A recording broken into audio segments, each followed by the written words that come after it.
नमस्कार सभी को।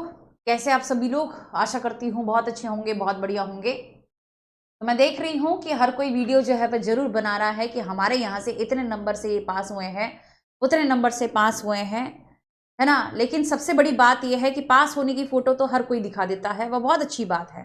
हम भी दिखा सकते हैं, हम भी दिखा सकते हैं, लेकिन सबसे बड़ी बात यह है कि उन बच्चों का क्या जो फेल हुए हैं, उन बच्चों को क्या क्या उनकी कोई गलती थी? पढ़ाई में थोड़ी बहुत जो है वह चूक हो गई, तो इस वजह से वह फेल हो गए हैं। अब क्या करें, क्या करें? क्या ये शिक्षा तंत्र का एक आईना नहीं है जो यह दिखाने का प्रयास कर रहा है कि हमारे यहाँ पर हमने बच्चों से इतने पैसे तो फूके, लेकिन उसके बाद जो है, उसके बाद रिजल्ट जो है वह कुछ इस प्रकार से है। अगर मैं बात करूं, 12 लाख जो है वह फॉर्म भरे गए थे और अपीयर जो है वह 10 लाख कुछ हुए थे, और क्वालिफाई जो है वह कुछ इस तरीके से, यानी कि 3 लाख जो है बच्चे क्वालिफाई कर जाते हैं पेपर 1 में। तो इसका मतलब यह है कि वह 33% जो है वह यहाँ से निकले हैं। तो देखो कितने सारे फॉर्म होंगे और कितने सारी उम्मीदें, फॉर्म छोड़ो उम्मीदें देखो, जो घर से लगती है, जो दोस्त से लगती है। दोस्त पूछता है कि तेरा कितना रहा, सीटेट का रिजल्ट पास हुआ या नहीं हुआ। हर एक की उम्मीदें जो है वह जुड़ी होती है इस एग्जाम से।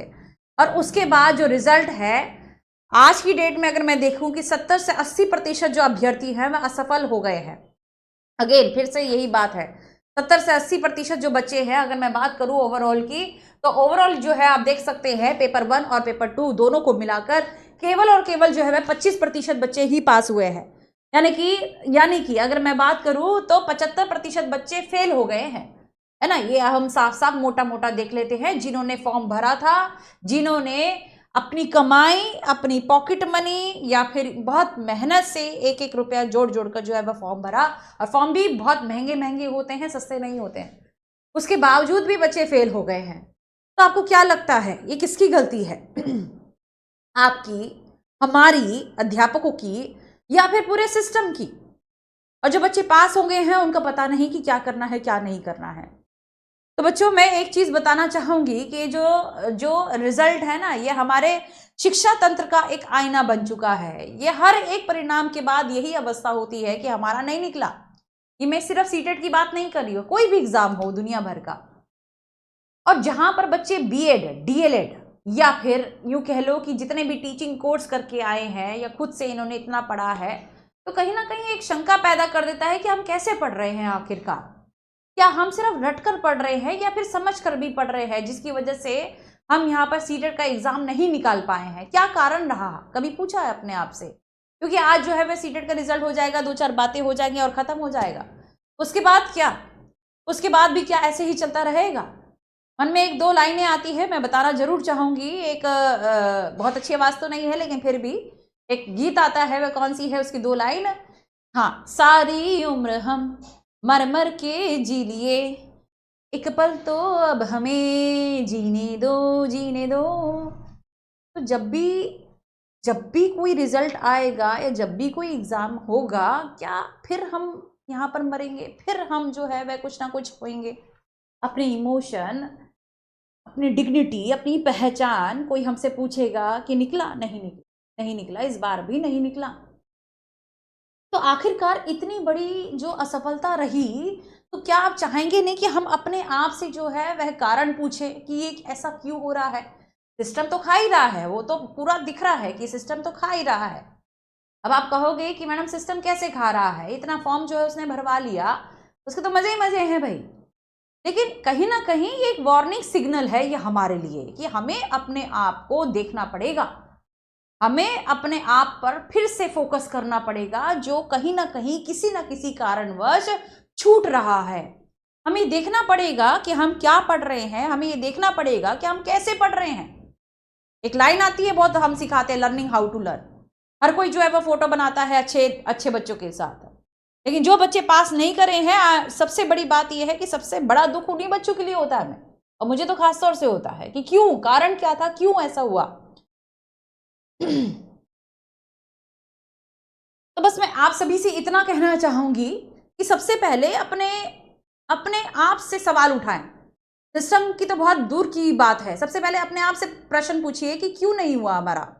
कारण क्या रह गया, किस में कमी रह गई, स्ट्रैटेजी में कमी थी, क्या हमने थियोरी नहीं पढ़ी थी, क्या हमने प्रैक्टिस क्वेश्चन नहीं लगाए थे, क्या हमने मॉक नहीं दिया था, या क्या नहीं किया था, कहाँ कमी रह गई, क्या हमने एनसीईआरटी की किताबों को नहीं पढ़ा था, कहाँ कमी रह गई, या बिना समझ के आधार पर जो है पढ़ा था, रटकर पढ़ा था, कहाँ पर समस्या आ गई। तो वह जो है समझना जरूरी है, या फिर 2 दिन पढ़ लिया, 4 दिन पढ़ लिया, 5 दिन छोड़ दिया, क्या हमने ऐसे लापरवाही करी थी। तो ये समय है, बच्चे निकल रहे हैं, पास होते ही जाएंगे, हमारे यहाँ से भी पास हो रहे हैं, ठीक है, हमारे यहाँ से भी पास हो रहे हैं, लेकिन सबसे बड़ी बात यह है कि कमी कहाँ रह गई, कमी कहाँ रह गई, जो बच्चे नहीं पास हुए वो कमी कहाँ रह गई। सच्चाई यही है, आजीवन ऐसे ही चलता जा रहा है। सीटेड एग्जाम में ऐसा हो रहा है, इसके बाद फिर मेंस, मतलब फिर जो है कोई ना कोई एग्जाम आएगा, क्योंकि अभी सीटेड बनने के बाद कहाँ टीचर बन जाते हैं आप, इसके बाद फिर जो है एक परीक्षा होगी। क्या ऐसा ही चलता जाएगा, या हम संशोधन करेंगे, हम अपने आप में बदलाव करेंगे। सीटेड क्लियर करने के बाद फिर आपको सिस्टम भी क्लियर करना है, टीचर बनना है, उसके बाद सिस्टम क्लियर करना है। कौन करेगा? आप लोग करेंगे, क्योंकि हमारी उम्मीदें जो है वह आपसे जुड़ी है, आपकी हमसे, हमारी आपसे, और है कौन बंधु। तो इसलिए मैं आप सभी से यही कहूंगी कि जितने भी बच्चे हैं वह सब इस समय को ध्यान में रखते हुए बहुत अच्छे तरीके से सबसे पहले तो देखेंगे, अपने आप को झांके कि मैं क्या कर सकता हूं, मेरे अंदर क्या योग्यता है, कहाँ कमी रह गई। फिर ऐसा ना हो कि दोबारा फॉर्म भरूं और दोबारा जो है इस तरीके से नौबत आ जाए, फिर घर वाले पूछे कि क्या हुआ जी, हो गए पास कि नहीं हुए, चलो कोई बात नहीं लड़की, तुम्हारे पास बीएड तो है ना, डिग्री, डीएलएड है, ठीक है, बीएलएड है, ठीक है, शादी के लिए अब तुम तैयार हो चुकी हो।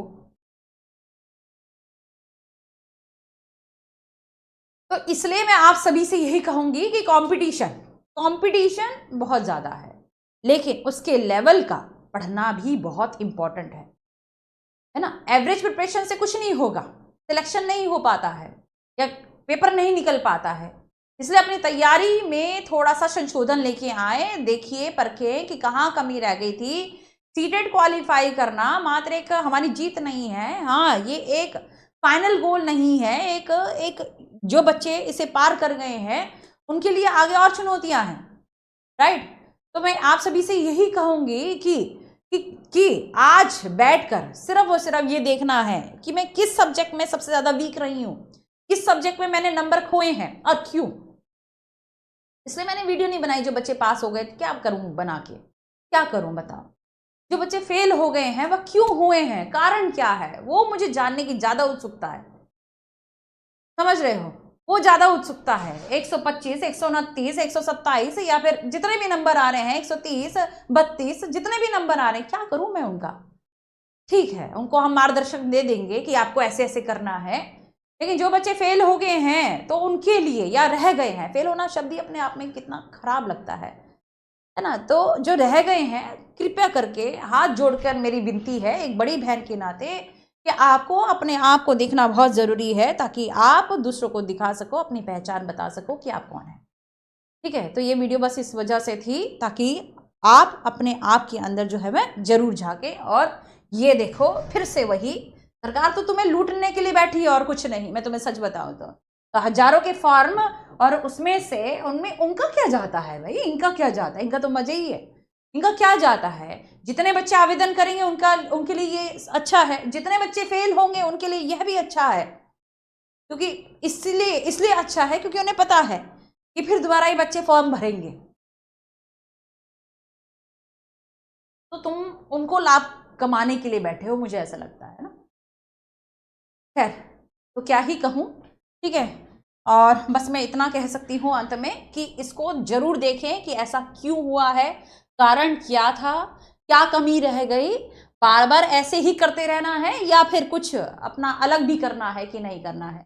तो एक बार में इसे निकालने का प्रयास करिए, सभी बच्चे जो भी पढ़ते हैं यहाँ से, या फिर अपने आप सेल्फ स्टडी कर रहे हैं, उनसे मैं जरूर कहूंगी इस बात के लिए कि संशोधन लाइए और तुरंत लाइए।